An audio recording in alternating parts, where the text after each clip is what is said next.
La composition de l'air de nos jours est d'environ 78,08% d'azote, 20,95% d'oxygène, 0,93% d'argon, 0,04% de dioxyde de carbone et entre 0 et 4% de vapeur d'eau. L'azote, l'argon et l'oxygène peuvent être séparés de l'air par liquéfaction puis par distillation fractionnée. Tout d'abord, l'air est filtré pour retirer la poussière. Il est ensuite refroidi par étapes jusqu'à moins 200 degrés Celsius, température à laquelle l'air devient liquide. En refroidissant, la vapeur d'eau se condense et est retirée grâce à des filtres absorbants. Le dioxyde de carbone est ensuite retiré à moins 79 degrés Celsius lorsqu'il gèle.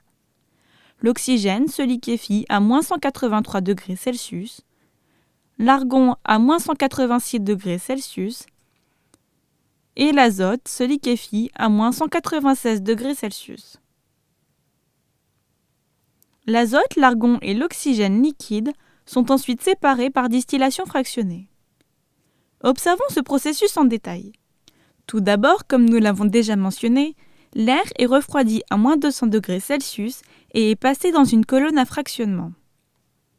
Il est chauffé doucement. La température augmente à partir de moins 200 degrés Celsius. Arrivé à moins 196 degrés, l'azote bout et est récupéré. Arrivé à moins 186 degrés Celsius, l'argon bout et arrivé à moins 183 degrés Celsius, l'oxygène bout.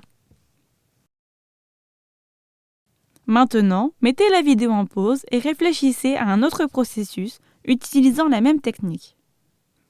L'autre processus est la distillation fractionnée du pétrole brut. Pour en savoir plus, regardez notre vidéo sur la distillation fractionnée du pétrole. On utilise principalement l'azote pour créer une atmosphère inerte pour les processus chimiques, le procédé Haber pour la fabrication de l'ammoniac, la chromatographie en phase gazeuse, emballer la nourriture oxydable comme le café moulu, et l'azote liquide peut également être utilisé pour lyophiliser la nourriture et préserver les échantillons de tissu. Maintenant, passons à l'argon. L'argon nous aide à créer une atmosphère inerte autour du filament dans les ampoules. Bien plus spectaculaire, les lasers à argon bleu sont utilisés en chirurgie pour souder les artères et corriger les problèmes oculaires, et les plongeurs utilisent l'argon pour gonfler leurs combinaisons. Enfin, l'oxygène est essentiel pour respirer et pour vivre.